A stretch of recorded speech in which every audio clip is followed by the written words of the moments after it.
submit a separate entry? Is it allowed? Question number 14.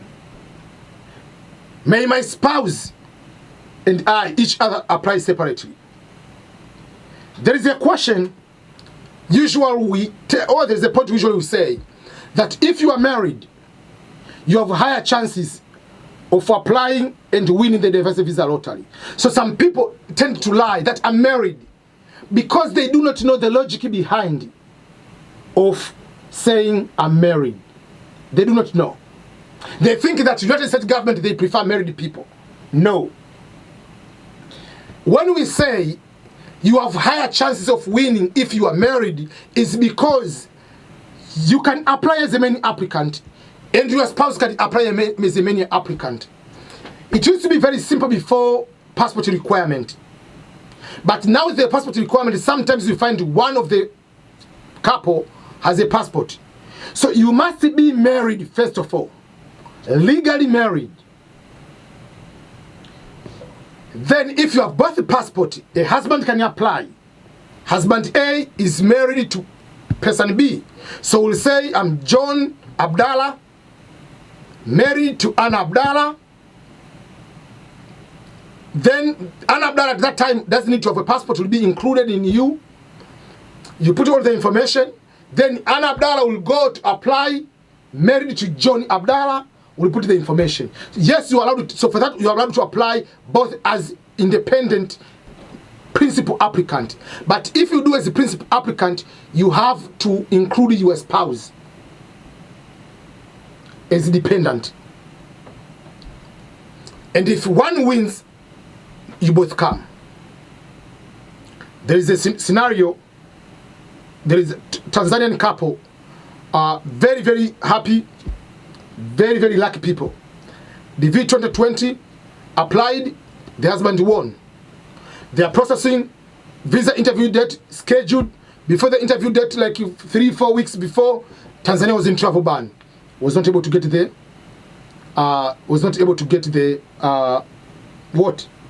the interview or to get the visa. They applied for the DV 2021. Results came out. Both husband and wife won because both have passports. So in order to do better, apply the passport for your spouse, even those temporary passport, so that both of you can apply. You can increase the chances because it will be 2 people. But if you apply, whether you are married, whether you are single, but if you apply yourself, you are married but your spouse doesn't have the passport, that is one application. There is no any, say, more chances of winning in that way. So there is no say I'm increasing the chances by you as husband or the wife only to apply. You apply and your spouse is going to apply as main applicant. You can have more chances of winning in that particular area. So that is very, very important to increase your chances.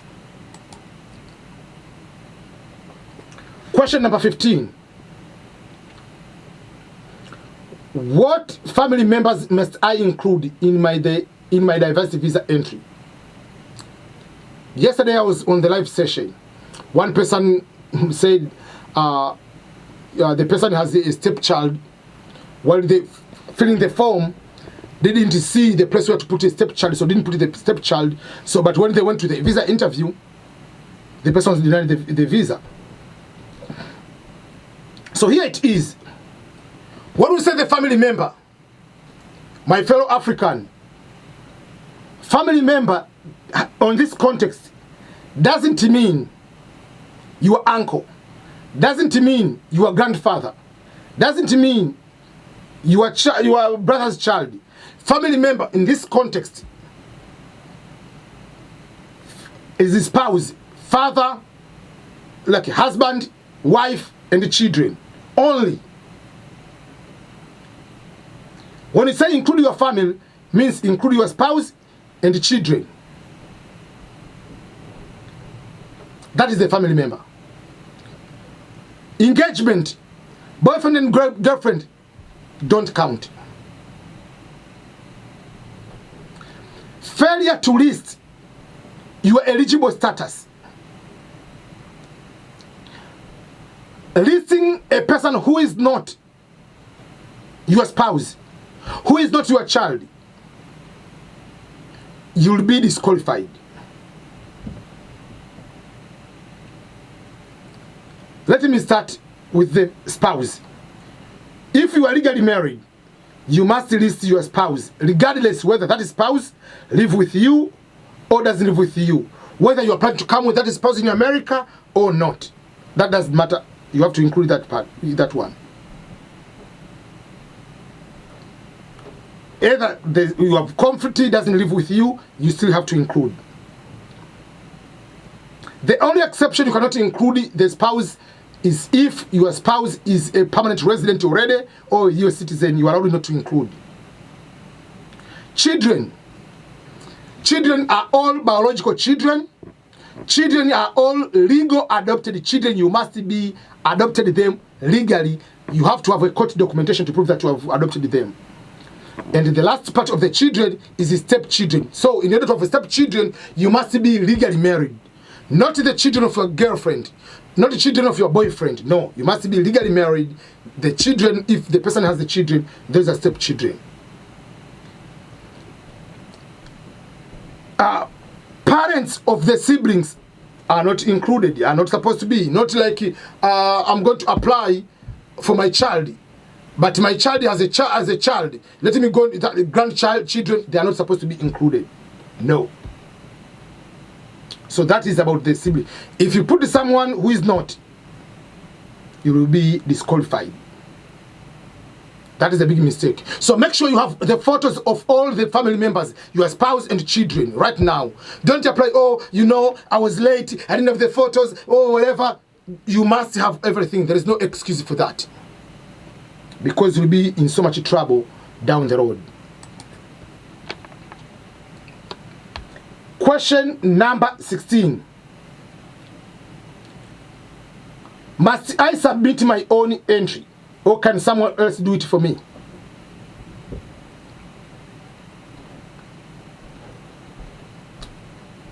Must I submit my own entry, or can someone else apply for me? Personal, I will usually explain to people, apply on your own.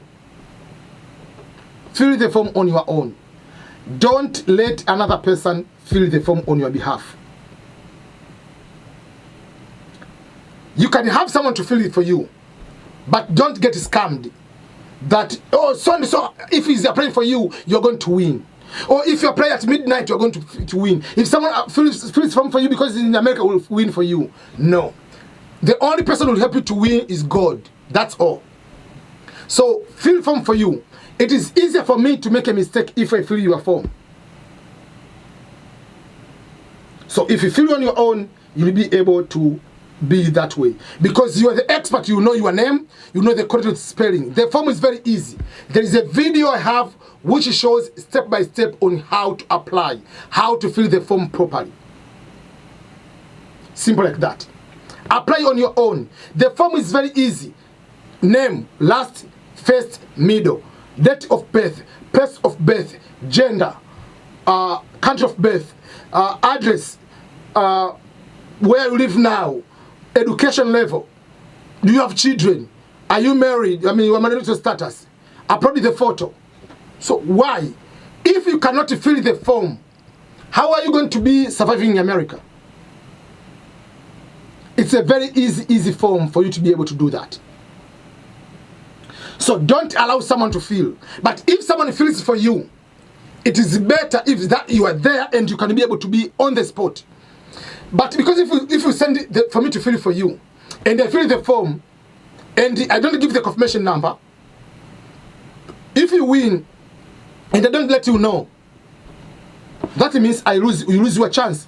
There are some people, there is one guy has a tendency of applying for some people here in America. So it happened, 2 people won.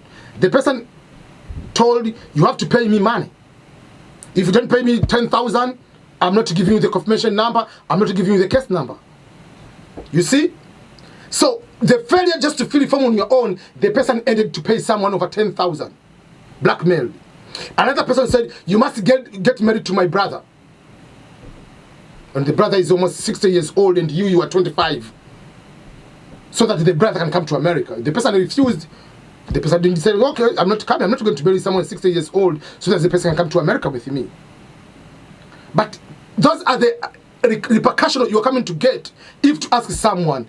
Take responsibility on your own. Because some people, they want, or if someone feels, I miss it. Did you feel it properly? Feel on your own. If you don't get it, you don't get it. Go and find the way on how to apply, and you'll be able to do that. Very simple.